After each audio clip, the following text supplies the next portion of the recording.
It's a genuine honor to be here with everybody today, whether you're the member of a Gold Star family or certainly for our guest speaker, Woody Williams.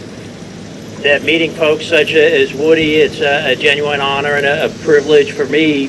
But in doing so, you know, it looks like a number of folks we've got here today either are or were in uniform.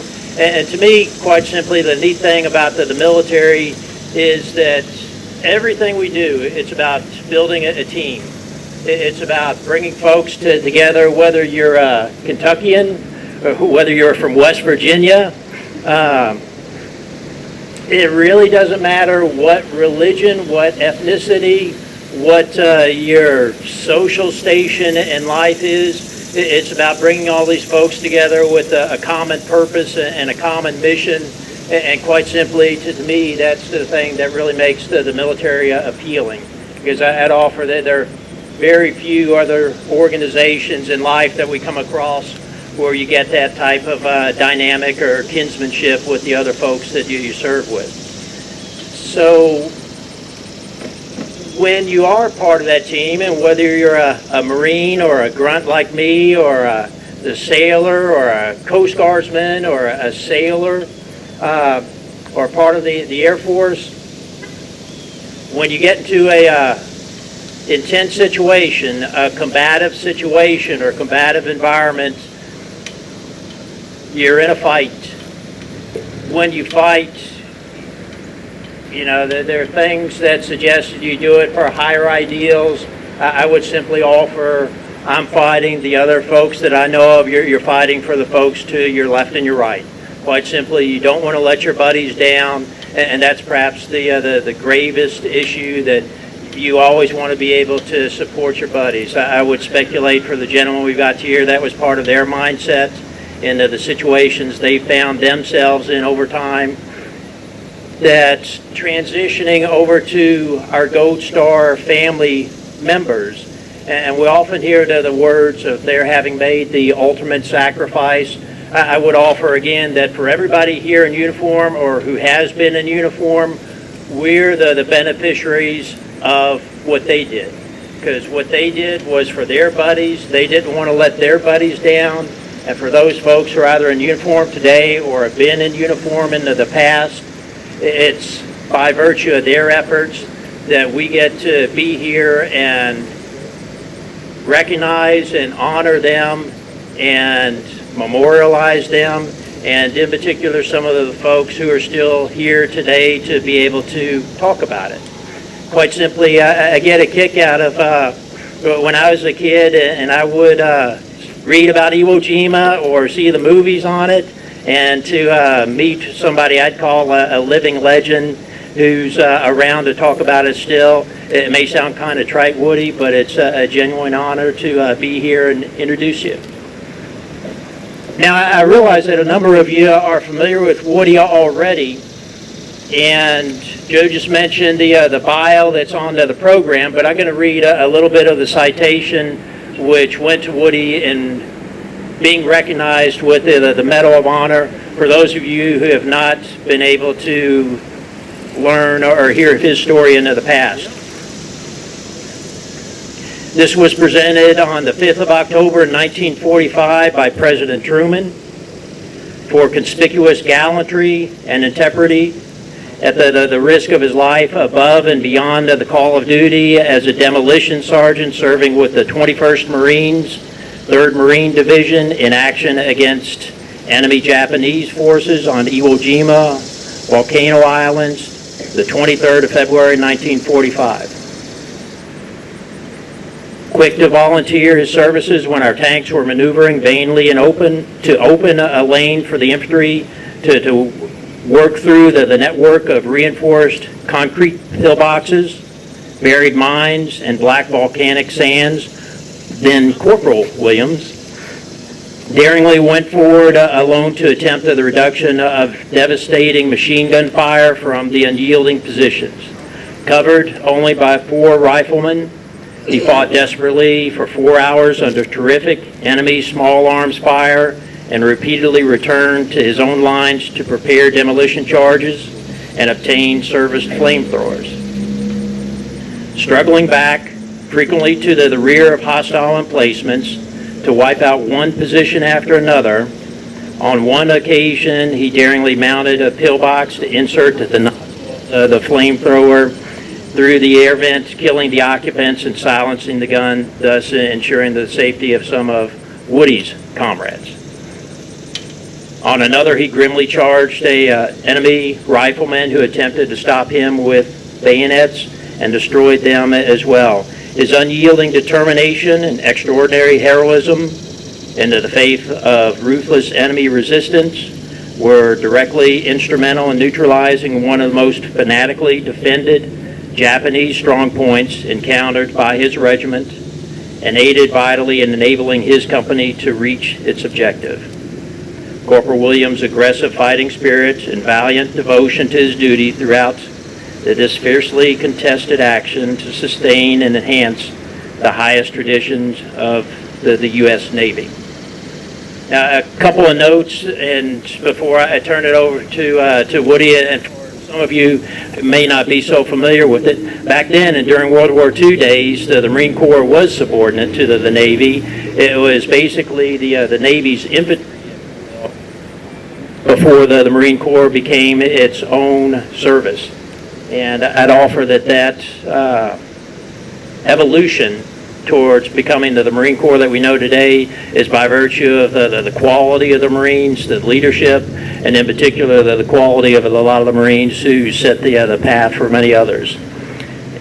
At this junction, and some of you may already be tracking, but Woody, if I believe it's correct, you are the only surviving Medal of Honor winner from Iwo Jima. And again, that just makes it doubly proud for me to meet somebody that I would consider part of history at this junction, that it's a genuine honor. And for everybody here who I think can appreciate what goes into those types of efforts, meeting somebody, hello, are you still there? Okay. Meeting somebody like Woody Williams is a honor to me, to meet some of the Gold Star family members that we have here today. That's an honor. And again, some of you may have heard me say it before, but I'm biased to the military because of the teamsmanship that we've got in the military, the camaraderie, and that's what produces quality folks like Woody Williams. So that said, Woody, I'll turn it over to you.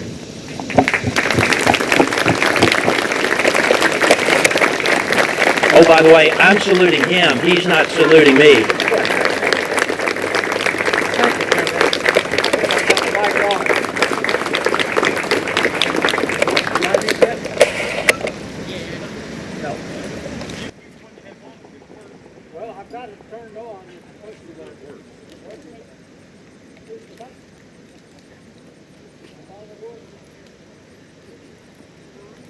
Oh. Somebody had it on and I turned it off.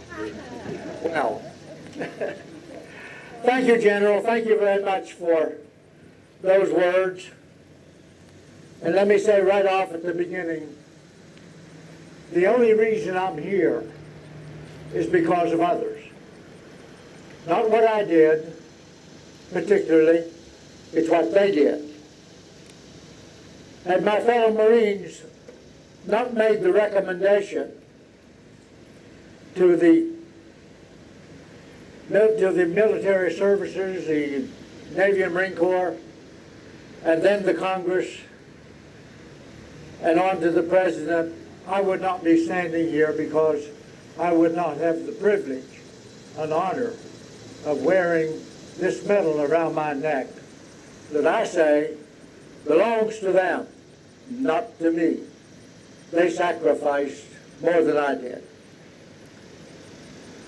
On a less serious moment, I have said many times, if we didn't have the Navy, we Marines wouldn't have had anybody to dance with. So we were glad to be the children of the Navy.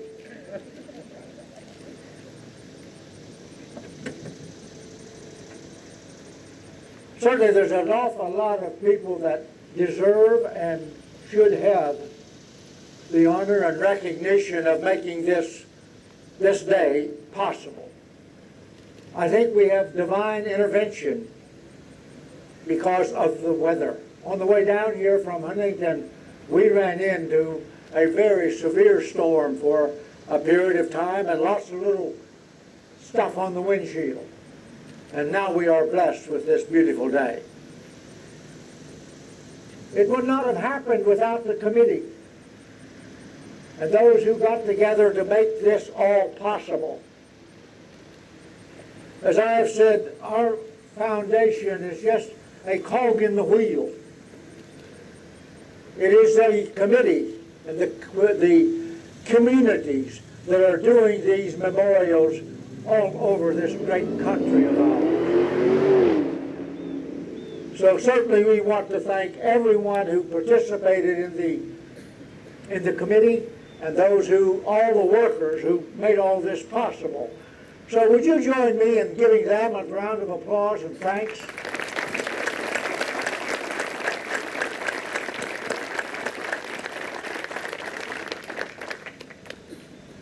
The other folk that are responsible for what we're doing here today and what we've been doing all around the country are my grandsons. Had they not taken the initiative to form an organization, to get a non-profit organization and organized, this would not have happened. There still would be no recognition of the Gold Star families of this country who sacrificed more than any of us. So I want to thank my grandsons. They are the ones that keep pushing me along. Sometimes they even kick a little bit. But I am grateful for them for what they did and what they are doing to make this thing happen for the Gold Star families of our country.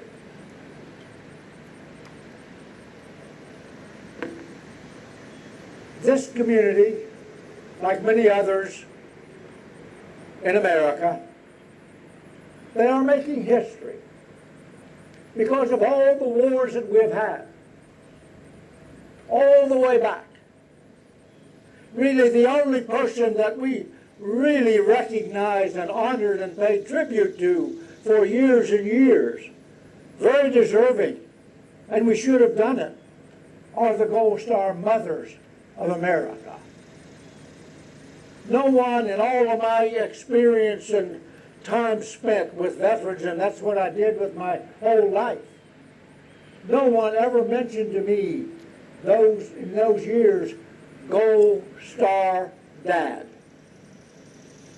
or a member of a Gold Star family, the widow, the children, the mother, the father, the aunts and the uncles.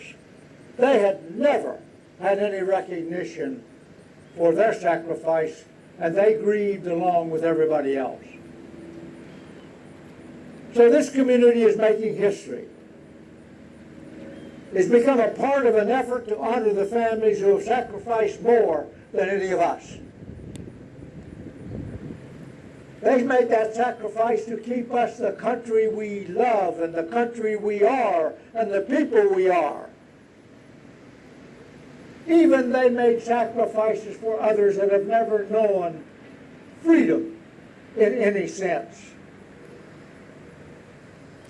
The committee and all of those who have made the memorial possible are paying an honor and a tribute long past due.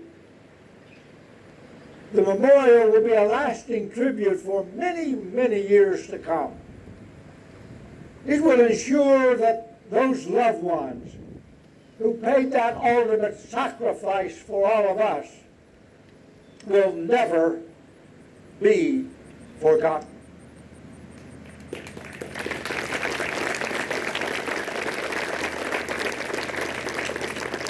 A poet by the name of Lawrence Benyon, who wrote his poem for the fallen, really.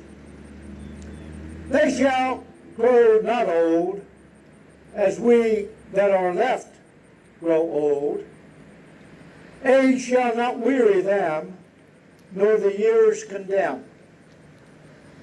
At the going down of the sun and the and in the morning we will remember them.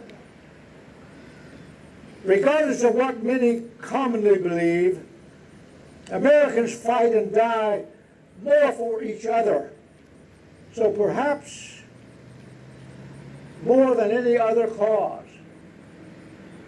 As an example, without regard to their own fate, 4 chaplains, 2 Protestants and a Catholic, 1 Jewish, they knowingly sacrificed their own lives to help save some of the 904 Americans aboard the USS Dorsetshire, a troop ship sunk on February the 3rd, 1943. One of the chaplains, First Lieutenant Clark Poling, wrote his father and said, and I quote, "Don't pray that God will simply keep me safe, but will make me adequate." The Gold Star families of America know the cost of freedom. They know it more deeply than any of us. This monument for those Gold Star families in this area will be a place where they can come and meditate and be assured that their loved one, represented by this memorial, will not be forgotten. It is imperative that all military members, giving of themselves and going to their reward, not be forgotten. An incredible number of Americans never returned to their families but sacrificed their lives so that others could return to their family. By remembering them in this way, we immortalize all of them. In the final analysis, it's been the desires of peace and our desire to keep our country and our families safe that motivated most of the veterans who agreed to wear our military uniforms, while others enjoyed the special gift of freedom. I believe all of us would like it to be known that there are no nameless heroes, that there are Americans whose names and faces and desires and hopes that they sacrificed for all of us. Perhaps this memorial will be the anchor for the Gold Star families of this community, and they will not be forgotten. John Adams, a long time ago, wrote to his wife Abigail. He said, prosperity. You will never know how much it costs the present generation to preserve your freedom. I hope you will make good use of it. If you do not, I shall repent in heaven that I ever took half the pains to preserve it. The real champions of those serving in America's armed forces are those men and women who innately understand the horrendous risk, and they left their homes and safe havens to serve their country and to protect our precious way of life. They were protecting a freedom that many of them would never get the opportunity to experience or enjoy. Once they raised their right hand and took that oath to protect the United States of America. We're here today to pay homage to their memory, so their sacrifice will not be forgotten, and we pray that they rest in peace in God's arms.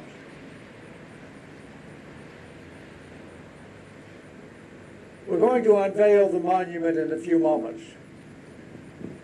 But before we do that, there are always deserving people who do extraordinary things at every one of these memorial dedications and groundbreakings. So I'd like for Ann Helton to come up to the podium, please.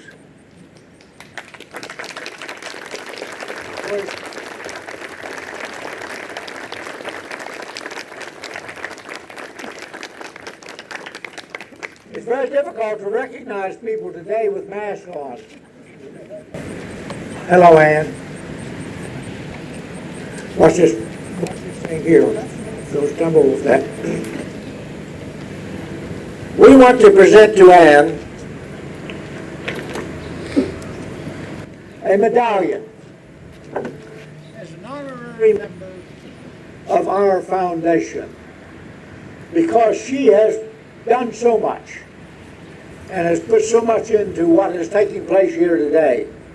We are proud and honored to be able to put this ribbon around her neck as a Gold Star Family honorary member.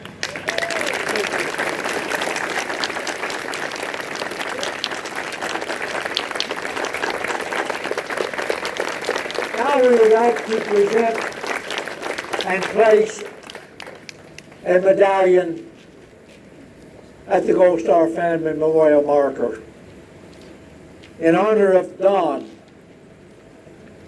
Helton, who passed away about a year ago.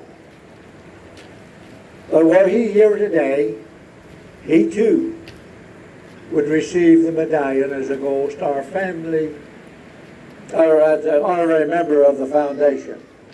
So it is our privilege to be able to place this medallion at the memorial in his honor.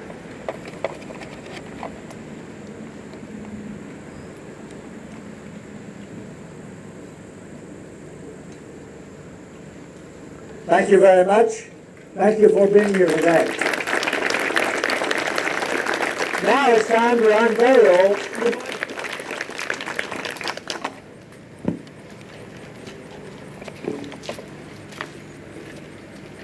So would all the Gold Star family members please come to the monument? Thank you very much. Okay, gather around you all and take a hold of the cover and lift it off.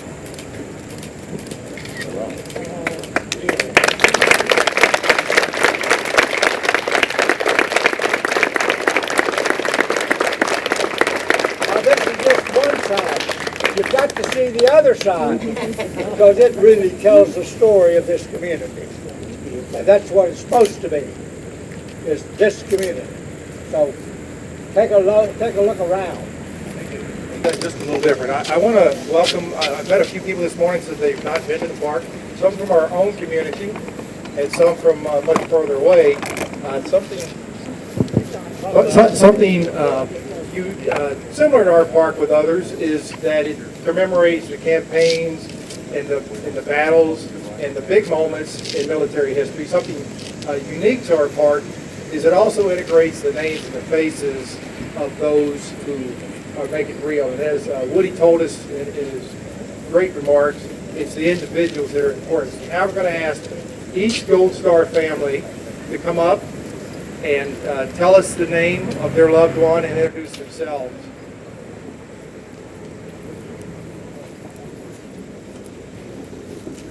My name is John Latham Dethridge. My brother's name is William Robert Dethridge. And our uncle was Robert Green Latham. He was born in 1925. Upon turning 18, he wanted to be a pilot in the Army Air Corps, but he was too tall. So they said, you have to do something else. So he ended up in U.S. Army Intelligence, and in January 1945 was killed by a sniper in Luxembourg, Germany, and is buried in Mount Pleasant, Kentucky. Died at age 19.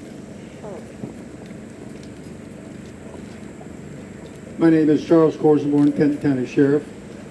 My grandfather's cousin, Corporal Frederick Corsenborn, was killed in an artillery barrage 2 weeks before the First World War ended and is now buried at Arlington Cemetery. My name is Frank Peroni from Louisville. My father was Victor Joseph Peroni, who was lost at Iwo Jima on March 5th. 1945. My name is Terry Thompson. My uncle, Omer Montgomery, Sergeant Omer Montgomery, was killed on Lady Island in the Battle of the Philippines during World War II. My name is Billy Easter. Before I begin, I'd like to thank William and all the community for this sacred architects field. It's really outstanding. Thank you. From here, my twin brother, Robert, Mr. Straightforward, was honored. Then I was stationed together in Vietnam up in the Highlands. Then the 10th maintenance security that did like a water something that fell at night. I didn't think it really bad. But all my fingers gone, all the more left now. They're with me right now. Can't say enough how good this place is. It's really touching. Very rewarding. Thank you for everything. God bless you all.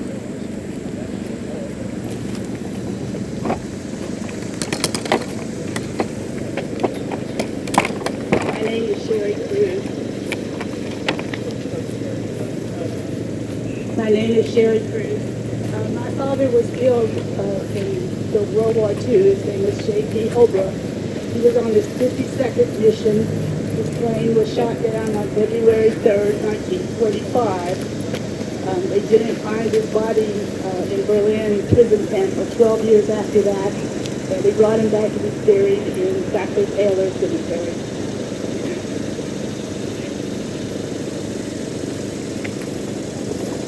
My name is Kathy Scott. My brother, PFC Joseph Terry Cameron, was on his 7th tour in Vietnam. He was killed in action on July 24, 1968.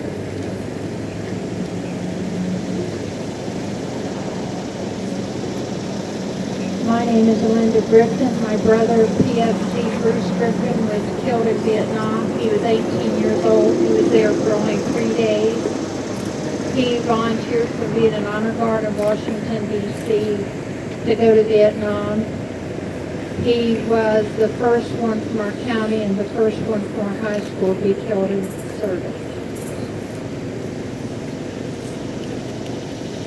Hello, my name is Mary Hudson Casey, and I lost my brother to Vietnam.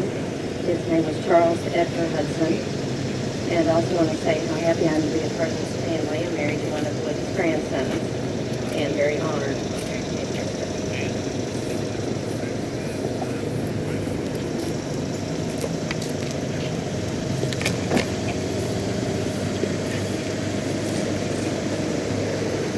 I'm Cindy Stonebreaker. I am the daughter of Lieutenant Colonel Kenneth Stonebreaker, who went missing in action on October 28, 1968.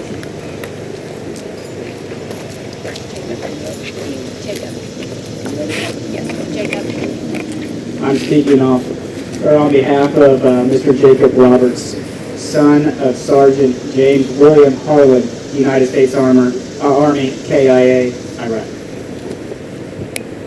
Are there any others that we not recognize again? So we have one last thing. We need to bless this monument. So would you join me, please, in a prayer to bless this that will be here for many years to come, honoring those loved ones. Our God and our Creator, you have created us as your children. And when we lose one of ours, you are there to grieve with us. We thank you for all of those who made that sacrifice of life so that others could live better. Each of those represented by this memorial made that supreme sacrifice, and our thoughts of them are with us at this very moment. Lord, be with each family represented by this Gold Star Family Memorial. Give them peace and the assurance that their loved ones will not be forgotten. We seek your blessing in the name of your Son, Jesus. who sacrificed his life for all of us. And with us to actually open up a new history for this park. The Gold Star Memorial is a blessing to all of us. We thank Woody and his foundation, and we honor the Gold Star families for their loss and their sacrifice.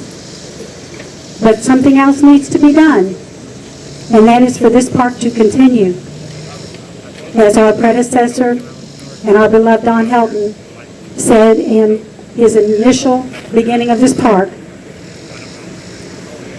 is to honor our veterans, but it's an educational pathway to inspire our youth while recognizing our veterans' sacrifices. But that doesn't come without a cost as well. And so as we finish our program today, we invite you to really be an active participant in this park. We have many opportunities for you to donate and support, and we just ask you to reach down into your heart and in your pocket and do join with us today so that we can continue this beautiful park right here in our community. Thank you again so much for being with us today. Thank you, ma'am. Thank you all so much for coming out today. What a beautiful day. You know, earlier it was sprinkling just a little bit and everything, and I said, Father God, I said, we need a beautiful day for this celebration. And I said, and just so you know, Woody's going to be here. And he said, no problem, I'll take care of it. So we owe all this great weather to Woody. Thank you, Woody.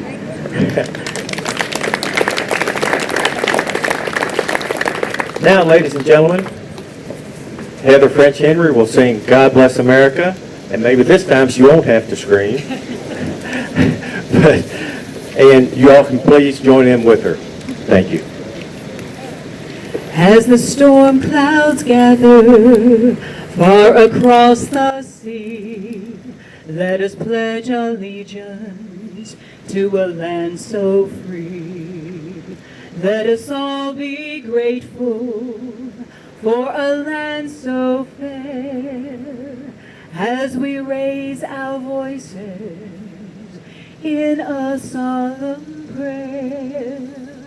God bless America, land that I love.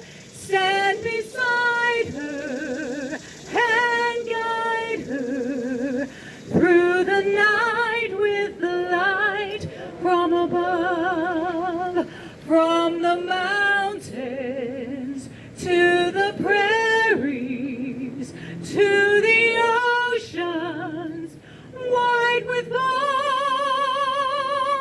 God bless America, my home, sweet home. God bless America, my home, sweet home. God bless you. God bless America. Present. Moving. Time and low.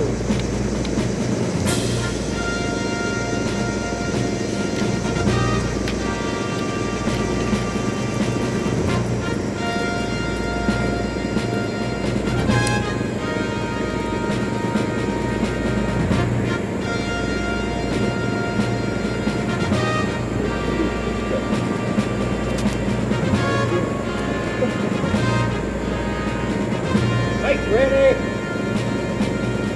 Present.